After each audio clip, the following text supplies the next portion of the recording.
Experiment করতে গিয়ে মাছের ডিমের ঘ্যাট বানিয়ে ফেলেছি। লাস্ট কয়েকদিন ধরে ব্যাঙ্গালোরের ওয়েদার এতটাই অ্যাডভান্স চলছে যে এটা অগাস্ট নাকি ডিসেম্বর সেটা ধরতে পারা যাচ্ছে না। আমি তাই গরম গরম জিরের জল দিয়ে দিনটা শুরু করেছিলাম। দেন ব্রেকফাস্ট সেরে চলে এসেছি দুপুরের লাঞ্চের প্রিপারেশন করতে। আগের দিন যেহেতু মাছ এনেছিলাম তো ওখান থেকে অনেকটা মাছের ডিম বেঁচে গেছে। আর এর আগে একবার মাছের ডিমের বড়া বানিয়েছিলাম, কিন্তু বড়া জানো তো ঠান্ডা হয়ে গেলে খেতে ভালো লাগে না। তাই ভাবলাম আজ নতুন কিছু এক্সপেরিমেন্ট করা যাক।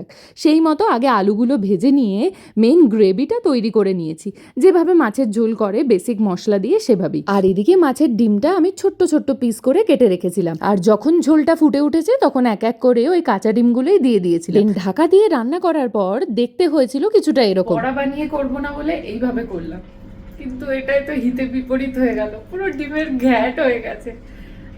যদি টেস্ট ভালো হয়ে যায় তাহলে মোটামুটি খাওয়া হয়ে যাবে।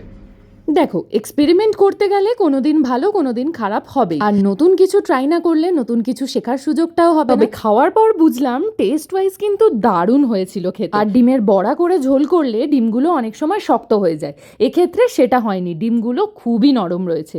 যাই হোক, বিকেলবেলা কিছু ফ্রুটস খেয়ে চলে গেছিলাম ছাদে কিছুক্ষণের জন্য হাঁটাহাঁটি করতে। আমাদের এই ফ্ল্যাটের কেয়ারটেকার দাদা না ছাদে বেশ কিছু গাছ লাগিয়েছে, ওই 3টে মতো, আর 3টেই জানো তো বেগুন গাছ। আজ হঠাৎ করে চোখে পড়লো গাছগুলোতে ফুল এসছে, তার মানে খুব শিগগিরই বেগুন হবে। আজকের দিনটা তো এভাবেই কেটে গেল। দেখা হচ্ছে অন্য কোনো ভিডিওতে, ততক্ষণের জন্য বাই।